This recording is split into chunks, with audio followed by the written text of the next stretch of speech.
So in today's video, we will discuss about Einstein's photoelectric equation.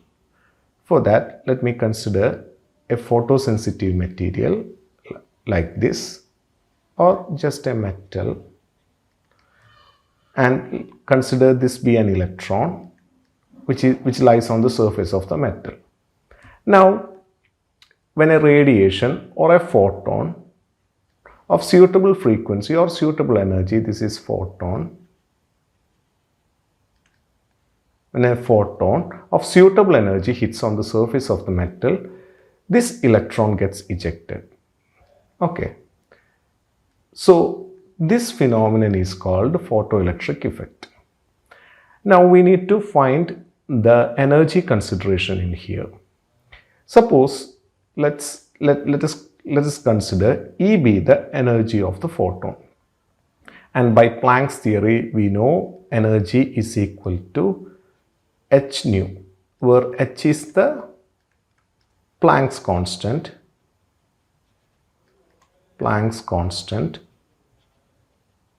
And nu stands for the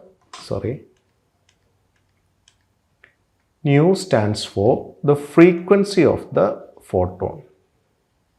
Okay, this energy solely depends on the frequency. This h is a constant. So a photon with this much energy is hitting on the surface. Now this electron is bonded, or this electron is fixed by this metal with some kind of energy called phi 0, which is the work function. Work function basically means the minimum amount of energy required by this electron to overcome or to come out of the surface of the metal. Suppose if I say 4.2 electron volt, if the work function of this metal is 4 electron volt, which means I have to supply an energy of 4.2 volt to get an electron, to make an electron come out of the metal. Okay, and any energy less than 4.2 electron volt, if I supply, I won't get any electron from this metal. So this is called the work function. Now suppose let's take numbers for convenience. Let's take the energy supplied, or the energy of the photon be some 60 joule. And let's say, suppose 40 joule be the work function. See, this 60 joule is the energy of this photon and 40 joule is the work function.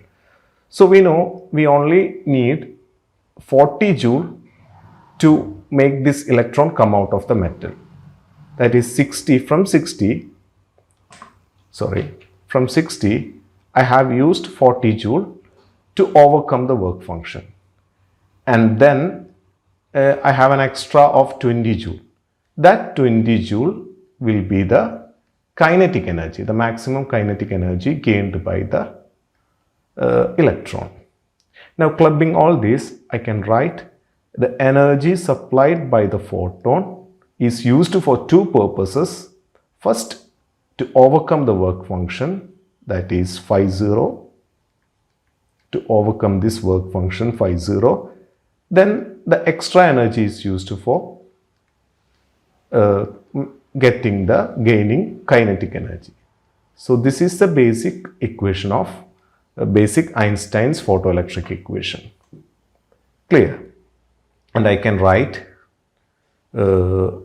E is equal to h nu,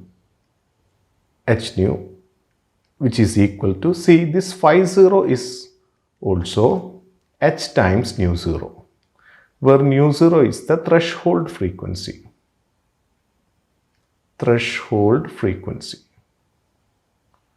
So this phi 0 equal to h nu 0 plus maximum kinetic energy.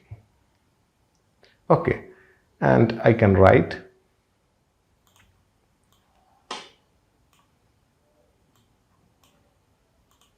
the maximum kinetic energy, Ke max, that is Ke max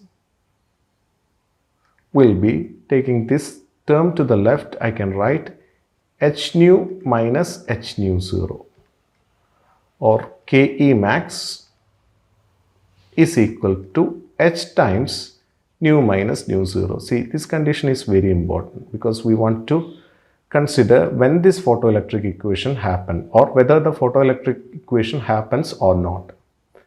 Clear? See, what are the condition, or let's consider the condition in which the photoelectric effect takes place. We know the kinetic energy is equal to half m into v square. Let's say v max square, where m is the mass of this electron and v max is the maximum velocity possessed by the electron. That is equal to h times nu minus nu 0. See, the mass cannot be negative. If mass is negative, it has no physical meaning. Also, the square of the velocity is also positive. So this term is completely positive, which means h times nu minus nu 0 is positive, or h into nu minus nu 0 must be greater than or equal to 0. This can be 0, okay, but it never can be negative. That is nu minus nu 0 greater than or equal to 0, since h cannot be 0. That is, nu must be greater than nu 0. That means the frequency of the photon must be greater than the threshold frequency. Clear? Then only that is the frequency of photon must be greater than this threshold frequency, greater than or equal to threshold frequency. When it is equal, the photoelectric effect just takes place. Okay, so this is the necessary condition for photoelectric effect. Clear? Now one more point. Suppose here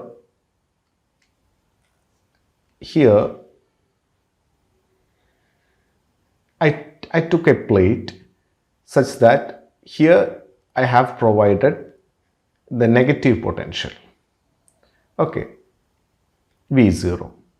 So what happens to this electron?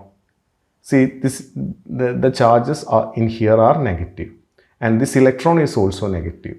So this charge will repel this electron. Okay, so when the energy due to this potential difference, or let me write it here.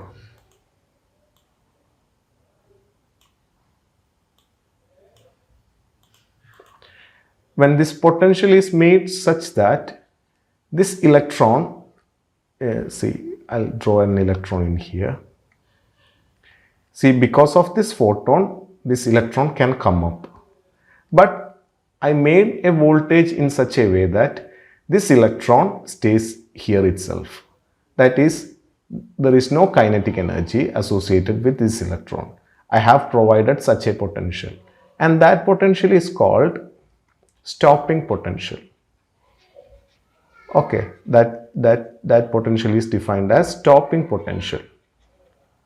And if V0 is the potential, then the energy associated with the potential, let's take E dash, will be charge into potential. Okay, we know the work done is equal to charge times the potential. Okay, but here we have charge of electron as E. So the energy associated, or energy this potential has provided, will be E times V0. Okay, and clearly this E dash must be equal to Ke max. If it is not equal, then the electron will move up. Okay, so I can write EV0 is equal to Ke max. Okay, but we know, we already derived EV0 is equal to kinetic energy is maximum is h times nu minus nu 0. So the expression for stopping potential V0 will be h by E, taking this E to the right, nu minus nu 0. Clear? So this is the expression for stopping potential.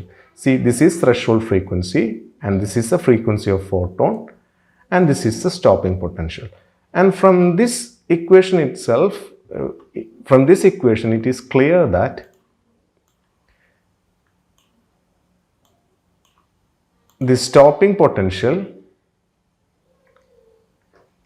V0 is proportional to the difference in frequency. That is the difference in frequency of the photon and the threshold frequency. That is, if there is a large difference between the threshold frequency and the frequency of photon, I have to apply a large potential.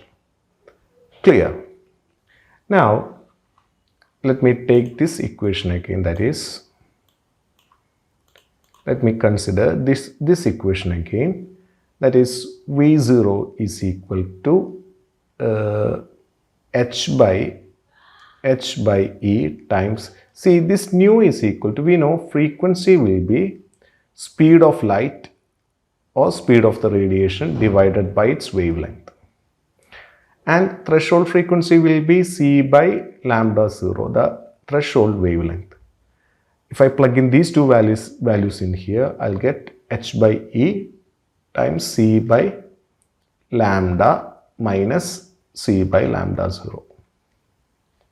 Okay, or I can write